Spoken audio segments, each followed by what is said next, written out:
আজকে আমাদের আলোচনার বিষয়বস্তুটা খুবই ইন্টারেস্টিং। আজকে আমরা যে বিষয়টা নিয়ে আলোচনা করব সেই বিষয়টাকে বলা হচ্ছে জনসংখ্যা বা পপুলেশন। পপুলেশন বা জনসংখ্যা কি, বিষয়টা কি সেটা আমরা একটু যদি আলোচনা করি। তো জনসংখ্যা বা পপুলেশন এই কথাটা বিভিন্ন সাবজেক্টে বা বিভিন্ন যে বিষয় আছে বিভিন্ন বিষয়ে বিভিন্নভাবে ব্যবহৃত হয়। যদি আমি স্ট্যাটিস্টিক্স বা পরিসংখ্যান বা অঙ্কর বিষয়ে যদি আমি বলি পপুলেশন, সেখানে পপুলেশন বলতে কি বোঝায়, সেখানে পপুলেশন বলতে বোঝায় হচ্ছে টোটাল নাম্বারস। ঠিক আছে, যে কোনো কিছু টোটাল নাম্বারসকে পপুলেশন বলা হচ্ছে, বোঝা গেল। তো আমাদের ভূগোলের ভাষায় যখন আমরা পপুলেশন বলবো, ভূগোলের ভাষায় পপুলেশন বলতে বোঝায় হচ্ছে কোনো একটা নির্দিষ্ট অঞ্চলে, নির্দিষ্ট অঞ্চল হতে হবে, নির্দিষ্ট একটা বাউন্ডারি থাকতে হবে। ঠিক আছে, বাউন্ডারি মানে বুঝতেই পারছি, আমরা যে কোনো যদি আমাদের রাজ্য ধরি পশ্চিমবঙ্গ, বা আমাদের জেলা ধরলাম, যে কোনো জেলা বা যে কোনো রাজ্য বা কোনো একটা গ্রাম বা কোনো একটা অঞ্চল, যে কোনো একটা নির্দিষ্ট এলাকা থাকতে হবে। সেই নির্দিষ্ট এলাকায় একটা নির্দিষ্ট টাইমে একটা সময় নির্দিষ্ট থাকতে হবে, যে কোনো একটা সময়। যেমন আজকের যে ডেট, যদি কোনো একটা ডেট, স্পেসিফিক কোনো একটা ডেট ধরি, যে 2011 সালের জানুয়ারি মাসের 1 তারিখ, ঠিক আছে। তো একটা নির্দিষ্ট ডেটে একটা নির্দিষ্ট এলাকায় যত সংখ্যক মানুষ থাকে, যত সংখ্যক মানুষ বসবাস করছে, সেই টোটাল সংখ্যাটাকে বলা হচ্ছে সেই অঞ্চলের জনসংখ্যা। তো জনসংখ্যা বিষয়টা বোঝা গেল। তো আমরা এরপরে আরও অনেকগুলো এই চ্যাপ্টার থেকে বিভিন্ন যে টার্মগুলো আছে সেই টার্মগুলো আমরা দেখব কোনটার কি অর্থ। এখন আমরা দেখব জনঘনত্ব। জনঘনত্ব কথাটাতেই তার অর্থটা পরিষ্কার বোঝা যাচ্ছে। জন কতটা ঘন অবস্থায় রয়েছে, জন মানে হচ্ছে মানুষ, সেই মানুষ কতটা ঘনভাবে অবস্থিত কোনো একটা অঞ্চলে। যদি আরেকটু পরিষ্কার করি বিষয়টাকে, এভাবে বলতে হবে যে কোনো একটা নির্দিষ্ট অঞ্চলে, নির্দিষ্ট অঞ্চল হতে হবে, নির্দিষ্ট অঞ্চলে কোনো একটা নির্দিষ্ট সময়ে যতটুকু জায়গা আছে, সেই অঞ্চলের যতটুকু জায়গা, আমি ধরে নিচ্ছি হচ্ছে জলপাইগুড়ি জেলা। জলপাইগুড়ি জেলার যতটা আয়তনটা বর্গ কিলোমিটার হবে, এবং জলপাইগুড়ি জেলাতে যত মানুষ বসবাস করে, এই দুটোর যে রেশিও, অর্থাৎ কোনো একটা নির্দিষ্ট অঞ্চলে যে নির্দিষ্ট সংখ্যক মানুষ বসবাস করে, এই দুটোর অনুপাতকেই বলা হচ্ছে জনঘনত্ব। আর একটু পরিষ্কার করে বলি, আর একটু বুঝতে সুবিধা হবে, যে কোনো একটা অঞ্চল, আমি ধরে নিচ্ছি পশ্চিমবঙ্গ, পশ্চিমবঙ্গের যতটুকু এলাকা আছে বা যতটুকু জমি আছে, যতটুকু ক্ষেত্রমান আছে, একটা স্কোয়ার কিলোমিটার আছে, এত বর্গ কিলোমিটার আছে। যেমন আমি যদি পশ্চিমবঙ্গের উদাহরণ দিয়েছি, তো উত্তরে আছে হচ্ছে আমাদের পাহাড়ি অঞ্চল, এবং একদম দক্ষিণে চলে যায় সেটা হচ্ছে সমুদ্র। এই পাহাড় থেকে সমুদ্র পর্যন্ত যতটুকু জায়গা আছে, সেই সবটা জায়গা জুড়ে যতটুকু এলাকা হয়, সেই এলাকাতে কত সংখ্যক মানুষ বসবাস করে, অর্থাৎ প্রতি বর্গ কিলোমিটারে যতজন মানুষ বসবাস করে তাকে বলা হয় হচ্ছে জনসংখ্যা। অর্থাৎ মোট পপুলেশনকে যদি আমি মোট এরিয়া দিয়ে ভাগ করে দিই, তাহলে যে সংখ্যাটা পাবো তাকে বলা হচ্ছে জনঘনত্ব। আমি উদাহরণ দিচ্ছি, আমি ধরলাম কোনো একটা নির্দিষ্ট অঞ্চলে মানুষ আছে হচ্ছে 100 জন, 100 জন ধরলাম, এবং সেই জায়গাটার যে আয়তন, সেই আয়তন হচ্ছে, আমি ধরে নিচ্ছি 2 বর্গ কিলোমিটার। 2 বর্গ কিলোমিটার এলাকায় 100 জন মানুষ বসবাস করছে, তাহলে সেই অঞ্চলের জনঘনত্ব কত হবে? 100 ডিভাইডেড বাই 2 সমান সমান হচ্ছে 50 জন প্রতি বর্গ কিলোমিটার। বোঝা আছে ব্যাপারটা? এই জনঘনত্বে কতগুলো বিষয় আছে, যেমন হচ্ছে আমি উদাহরণের জন্য বলেছিলাম হচ্ছে পাহাড় থেকে শুরু করে সমুদ্র পর্যন্ত। এখন পাহাড়ি যে অঞ্চলটা আছে, তো পাহাড়ি অঞ্চলের মানুষ কম বসবাস করে, অর্থাৎ, এবং আমরা এটাও দেখতে পাই যে পাহাড়ের কোনো কোনো জায়গাতে এমন দুর্গম অঞ্চল যেখানে মানুষ বসবাস করতে পারে না, একদমই পারে না। আবার আমরা দেখতে পাচ্ছি উত্তরে অনেকটা অঞ্চল জুড়ে আছে বনভূমি, সেই বনভূমিতে নিশ্চয়ই মানুষজন খুব একটা বসবাস করতে পারবে না, সেখানেও জনসংখ্যা কম থাকবে। যে সমভূমি অঞ্চলটা আছে, সমভূমি অঞ্চলে প্রচুর পরিমাণ মানুষ বসবাস করে। কিন্তু যখন জনঘনত্ব আমি দেখব, জনঘনত্ব দেখার সময় তখন কিন্তু গোটা পশ্চিমবঙ্গের যখন জনঘনত্ব দেখব, তখন আমি আর পাহাড়ে কত আছে, সমভূমিতে কত আছে, সমুদ্রের পরে কত আছে, সেভাবে তখন আমরা আর সেটা বুঝতে পারি না। তখন টোটাল এরিয়া দিয়ে টোটাল পপুলেশনকে আমাদের ডিভাইড করে যে সংখ্যাটা পাই, সেটাই হচ্ছে জনঘনত্ব। অর্থাৎ জনঘনত্বের বৈশিষ্ট্যগুলো তোমরা নিশ্চয়ই বুঝতে পেরেছো, যে এখান থেকে স্পেসিফিক কোনো একটা নির্দিষ্ট অঞ্চলে কত সংখ্যক মানুষের চাপ আছে সেই চাপটা বোঝা যায় না, আমরা একটা ওভারঅল ফিগার পাচ্ছি। সমস্ত এলাকাতে কতজন মানুষ বসবাস করে সেই গোটা এলাকার একটা আমি চিত্র পাচ্ছি, ঠিক আছে। এবং এটাও বললাম যে যে অঞ্চলটা হচ্ছে বসবাসের অযোগ্য, আমি পাহাড়ের কোনো একটা অঞ্চল দেখে নিচ্ছি, ধরে নিচ্ছি যে পাহাড়ের কোনো একটা অঞ্চল, সেই অঞ্চলে মানুষ একদমই বসবাস করে না, কোনো 1 বর্গ কিলোমিটার এলাকা আছে, আমি ধরে নিচ্ছি কোনো এক পাহাড়ে উত্তরের যে পাহাড়গুলো আছে সেখানে 1 বর্গ কিলোমিটার এলাকায় কোনো মানুষ বসবাস করে না। কিন্তু যখন পশ্চিমবঙ্গের জনঘনত্ব আমি বলবো তখন কিন্তু সেই 1 বর্গ কিলোমিটার হিসাবেও চলে আসবে। অর্থাৎ এখান থেকে আমরা জমির ওপর অ্যাকচুয়াল যে জমিটা হচ্ছে আমাদের জন্য কার্যকরী, অর্থাৎ যে জমি থেকে আমাদের ফসল উৎপন্ন হয় বা অন্যান্য কাজে লাগে, অর্থাৎ জমির উপরে প্রকৃত চাপটা আমরা বুঝতে পারি না জনঘনত্ব থেকে। বোঝা গেল জনঘনত্বের বৈশিষ্ট্যগুলো তোমরা নিশ্চয়ই বুঝতে পেরেছো। তোমাদের কাজ হচ্ছে জনঘনত্বের বৈশিষ্ট্যগুলো, জনঘনত্ব কাকে বলে তোমরা তো দেখলে, উদাহরণ দিয়েও তোমরা সেটা পড়বে, এবং জনঘনত্বের যে বৈশিষ্ট্যগুলো তোমরা এখন বুঝলে সেগুলো এক এক করে কাগজে লিখবে, ঠিক আছে। লিখে সেই বৈশিষ্ট্যগুলো আলাদা পয়েন্ট অনুযায়ী তোমরা নিজেরাই নোট তৈরি করবে। অর্থাৎ তোমাদের যে বাড়ির কাজ, সেই বাড়ির কাজ হচ্ছে, হোমওয়ার্ক হচ্ছে জনঘনত্বের বৈশিষ্ট্যগুলি কি কি, সেই বৈশিষ্ট্য তোমরা এক এক করে লিখবে এবং আমাকে অবশ্যই কমেন্টে জানাবে। জনঘনত্বের পরে আমরা যে বিষয়টা নিয়ে আলোচনা করব সেই বিষয়টা হচ্ছে মানুষ জমি অনুপাত। একটু আগেই আমরা আলোচনা করলাম জনঘনত্ব, সেখানে তো মানুষ আর জমির অনুপাতটাই দেখানো হয়েছে, কত মানুষ এবং কতটুকু জমি আছে, তাই তো। কিন্তু এই যে মানুষ জমি অনুপাত বা ম্যান ল্যান্ড রেশিও, এটার মাধ্যমেই আমরা জমির ওপর যে প্রকৃত মানুষের চাপ সেই চাপটা বুঝতে পারবো। যেমন একটু আগে আমি উদাহরণের জন্য বলেছিলাম যে উত্তরের পার্বত্য অঞ্চল বা পাহাড়ি অঞ্চলে মানুষ কম বসবাস করে যেহেতু দুর্গম, এবং কিছু কিছু জায়গা বনভূমি আছে, সেই বনভূমির জন্য সেই জায়গাতে মানুষ বসবাস করতে পারে না। কিন্তু কার্যকরী জমি কতটুকু আছে পশ্চিমবঙ্গে, সেই কার্যকরী জমি যদি আমি বের করে নিয়ে আসতে পারি, হিসাব করতে পারি, আমি ধরে নিচ্ছি কোনো একটা উদাহরণের সাপেক্ষে যে কোনো একটা অঞ্চলের আয়তন হচ্ছে 100 বর্গ কিলোমিটার।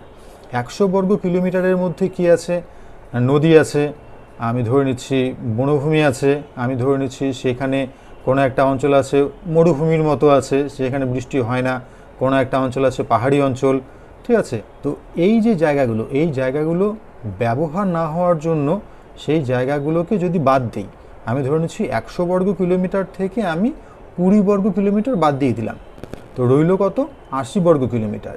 এই 80 বর্গ কিলোমিটার এলাকার সাপেক্ষে যতজন মানুষ সেখানে বসবাস করছে, এখন যতজন মানুষ বসবাস করছে সেটাকে আমি কোনটা দিয়ে ভাগ করব, যতটুকু কার্যকরী জমি আছে, সবটা জমি না, কিন্তু আমি 100 বর্গ কিলোমিটার দিয়ে ভাগ করব না, আমি ভাগ করব কত দিয়ে, 80 বর্গ কিলোমিটার। অর্থাৎ পশ্চিমবঙ্গের যদি উদাহরণ দিই তাহলে পশ্চিমবঙ্গের উত্তরের যে সমস্ত দুর্গম পার্বত্য অঞ্চল আছে সেই পার্বত্য অঞ্চল বাদ দিচ্ছি, এবং যে অঞ্চলগুলো খরাপ্রবণ, যেখানে মানুষ একদমই বসবাস করতে পারে না সেই জায়গাগুলো বাদ দিয়ে দিচ্ছি, বা কোনো রকম কাজেই লাগে না সেই জায়গাগুলো, সেটা বাদ দিয়ে দিচ্ছি।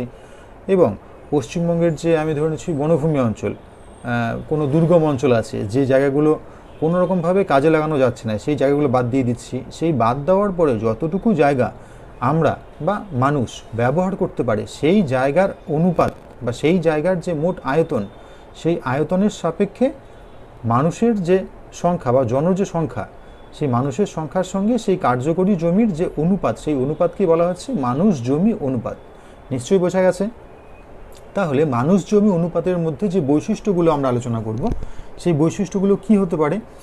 জনঘনত্বের ক্ষেত্রে আমরা কি দেখতে পেয়েছিলাম, জনঘনত্বের ক্ষেত্রে আমরা দেখতে পেয়েছিলাম যে মোট জমি এবং মানুষের সংখ্যা, কিন্তু এখানে কি দেখতে পাচ্ছি, কার্যকরী জমি তার সঙ্গে মানুষের সংখ্যার অনুপাত। অর্থাৎ এখান থেকে কোনো একটা অঞ্চলে মোট যে সেই অঞ্চলের উপরে মানুষের বা জনসংখ্যার যে চাপ, সেই চাপটা প্রকৃত চাপটা আমরা বুঝতে পারি।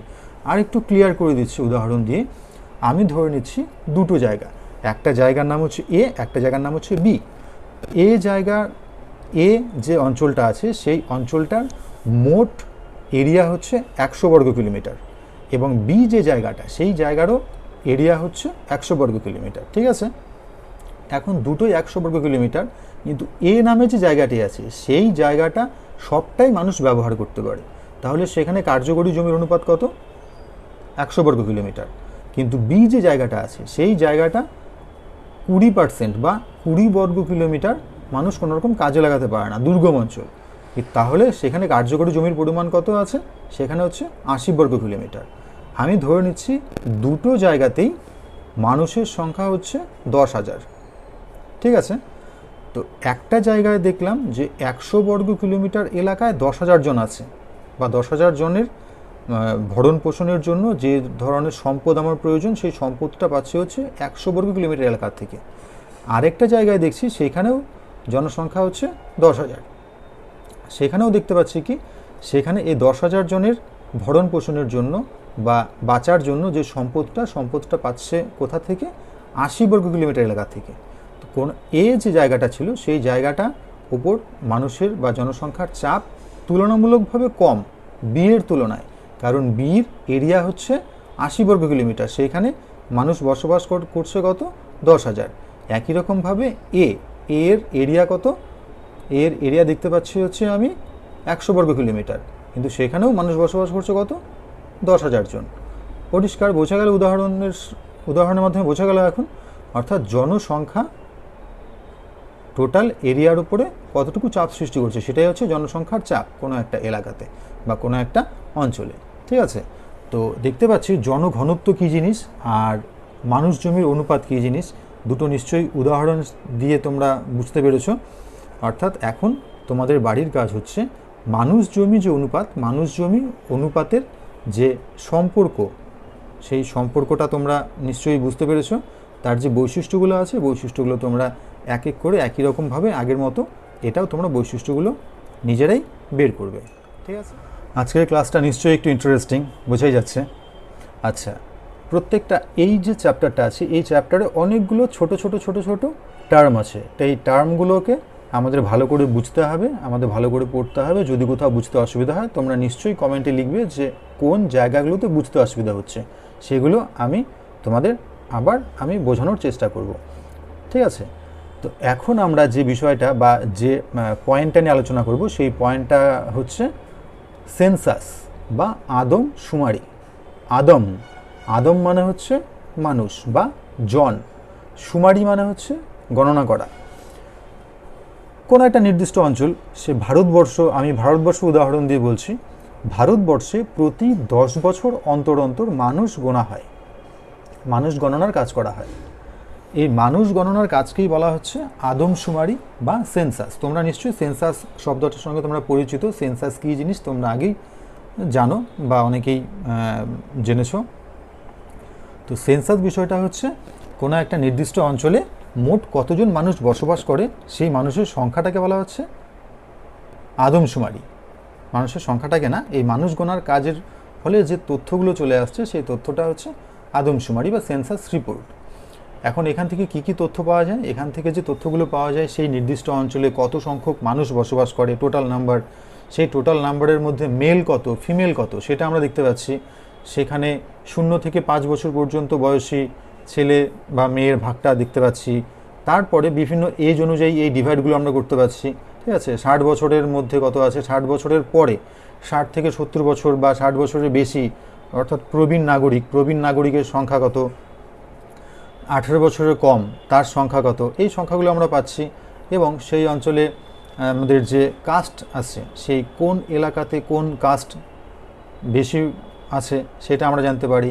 কোন এলাকায় মানুষজন কি ধরনের কাজে বেশি লিপ্ত, ঠিক আছে? অর্থাৎ সেই অঞ্চলটায় মানুষজন কি কাজ করে সেটা সম্পর্কে আমাদের একটা ধারণা হয়। এখান থেকে আমরা সেই রিপোর্টটাও পেতে পারি। সেখানে কোন ধর্মের মানুষ বসবাস করে, ঠিক আছে? অর্থাৎ এই যে সেন্সাস রিপোর্ট থেকে আমরা কি করতে পারছি? সেন্সাস রিপোর্ট থেকে আমরা মোটামুটি একটা সেই অঞ্চলের ওভারঅল একটা আর্থসামাজিক একটা সমগ্র একটা চিত্র আমরা এখান থেকে পাই। বোঝা যাচ্ছে সেন্সাস কী জিনিস?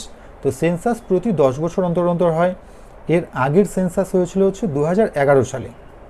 2011 সালের যে সেন্সাস রিপোর্ট সেটা ধরেই আমাদের কাজ হচ্ছে তার 10 বছর পর। অর্থাৎ আবার কবে সেন্সাস হওয়ার কথা? হ্যাঁ, 2021। কিন্তু 2021-এর সেন্সাস রিপোর্টটা আমাদের কাছে এখনও আসেনি বা আমরা এখনও পাইনি। কারণটা কি? কারণ আমরা জানি 2021 সাল এটা হচ্ছে এই প্যান্ডেমিকের জন্য। আমরা সবাই জানি এই প্যান্ডেমিক চলছে। এই প্যান্ডেমিকের জন্য এই আদমশুমারি বা সেন্সাসের কাজ সম্পূর্ণ হয়নি এবং এর যে রিপোর্ট সেই রিপোর্টটাও আমাদের এখন পাবলিশ হয়নি। বোঝা যাচ্ছে ব্যাপারটা?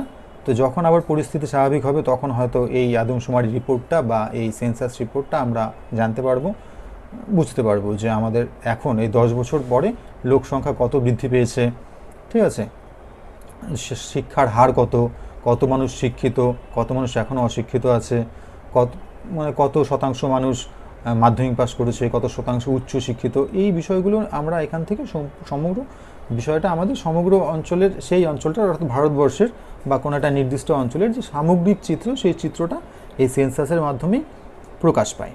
বোঝা গেল সেন্সাস কি? তো সেন্সাসের যে বৈশিষ্ট্যগুলো আছে, সেন্সাসের বৈশিষ্ট্য বা সেন্সাসের উপযোগিতা, অর্থাৎ এই আদমশুমারির উপযোগিতা কি বা এর বৈশিষ্ট্য কি বা এটা কি কাজে লাগে, নিশ্চয়ই তোমরা এখন বুঝতে পেরেছো। অর্থাৎ তোমাদের বাড়ির কাজ হচ্ছে এই আদমশুমারির বৈশিষ্ট্য বা আদমশুমারির ব্যবহারযোগ্যতা বা কার্যকারিতা কি কাজে লাগে, সেই পয়েন্টগুলো তোমরা এক এক করে লিখবে এবং অবশ্যই তোমরা আমায় জানাবে, ঠিক আছে? আজকে আর 3টে বিষয় নিয়ে আলোচনা করব। 3টে টার্ম আছে, সেই 3টে টার্ম আলোচনা করব।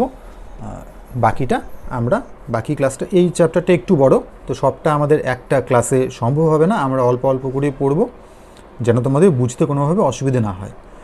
এই 3টে আর বাকি যে 3টে টার্ম আছে, সেই 3টে টার্মের মধ্যে প্রথমটা হচ্ছে কাম্য জনসংখ্যা। কাম্য জনসংখ্যা কি জিনিস?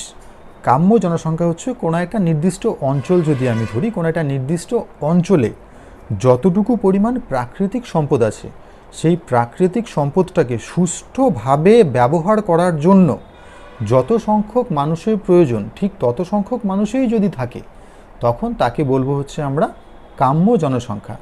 আমি আরেকটু উদাহরণ দিই। উদাহরণের জন্য আমি এভাবে বলতে পারি, আমি ধরে নিচ্ছি যে সাপোজ আমি খাওয়ার উদাহরণ দিচ্ছি, যে আমাদের কাছে কি আছে, খাওয়ার জন্য 1 হাঁড়ি ভাত আছে। তো 1 হাঁড়ি ভাত দিয়ে আমি 10 জনকে খাওয়াতে পারি, ঠিক আছে? তো এই 1 হাঁড়ি ভাত আমি বললাম, কিন্তু 1 হাঁড়ি ভাত উদাহরণের জন্য বললাম, সেভাবে না।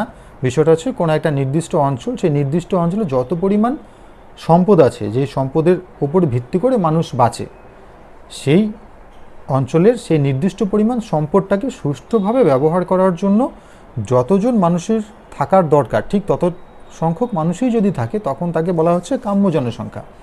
আমি উদাহরণের জন্য বললাম যে 1 হাঁড়ি ভাত দিয়ে 10 জন খেতে পারে। যদি তখন সেই জায়গাতে 10 জনই থাকে, তাহলে 10 জন ভালো মতো পেট ভরে খেতে পারবে। সেই 10 জনকে বলা হচ্ছে কাম্য জনসংখ্যা। বোঝা গেল ব্যাপারটা? এটা কিন্তু সময় অনুযায়ী চেঞ্জ হয়।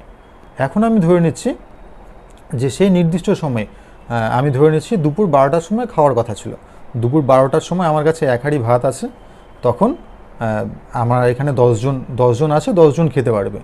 কিন্তু 15 মিনিট পরে কি হলো, আরও 2 জন এক্সট্রা বন্ধু চলে এলো বা আত্মীয় চলে এলো। তো টোটাল কতজন হয়ে গেল? হচ্ছে 12 জন। 1 হাঁড়ি ভাত দিয়ে 12 জন নিশ্চয়ই খেতে পারবে না, তাই তো? এই বিষয়টাকে বলা হচ্ছে জনাকীর্ণতা, মানে অধিক জনসংখ্যা হয়ে গেছে। কোনো একটা নির্দিষ্ট অঞ্চলে যতটুকু পরিমাণ সম্পদ আছে, সেই সম্পদটাকে সুষ্ঠুভাবে ব্যবহার করার জন্য যত সংখ্যক মানুষের দরকার বা মানুষের প্রয়োজন, তার থেকে যদি বেশি সংখ্যক মানুষ থাকে, তখন জমির উপরে চাপ খুব বেশি পড়বে, তাই তো? এই বিষয়টাকে বলা হচ্ছে জনাকীর্ণতা, মানে প্রচুর পরিমাণ লোক হয়ে গেছে সম্পদের তুলনায়। সম্পদ কম কিন্তু লোক বেশি হয়ে যাচ্ছে। আবার আমি ধরে নিচ্ছি যে আরও আধা ঘন্টা পরে, তখন 12:30 বাজে, সেখান থেকে 12 জন ছিল, 12 জন থেকে 5 জন চলে গেল, অন্য কোথাও চলে গেল, রইল কত? 7 জন। তো কি হচ্ছে, সেখানে 10 জনের খাবার আছে, কিন্তু খাওয়ার জন্য কজন মানুষ আছে? 7 জন। এই বিষয়টাকে বলা হচ্ছে জনস্বল্পতা। কোনো একটা নির্দিষ্ট অঞ্চলে যত পরিমাণ সম্পদ আছে, সেই সম্পদটাকে সুষ্ঠুভাবে ব্যবহার করার জন্য যত সংখ্যক মানুষের প্রয়োজন, তত সংখ্যক মানুষ না থেকে যদি তার থেকে কম মানুষ থাকে, তখন তাকে বলা হচ্ছে জনস্বল্পতা। বোঝা গেল জনস্বল্পতা কি বিষয়? জনস্বল্পতা হচ্ছে যখন মানুষ কম থাকে, সম্পদের তুলনায় মানুষ যখন কম থাকবে, তখন তাকে বলা হচ্ছে জনস্বল্পতা।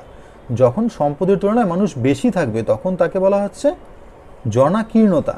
যখন সম্পদের সঙ্গে আনুপাতিক হারে মানুষ থাকবে তখন তাকে বলা হচ্ছে কাম্য জনসংখ্যা।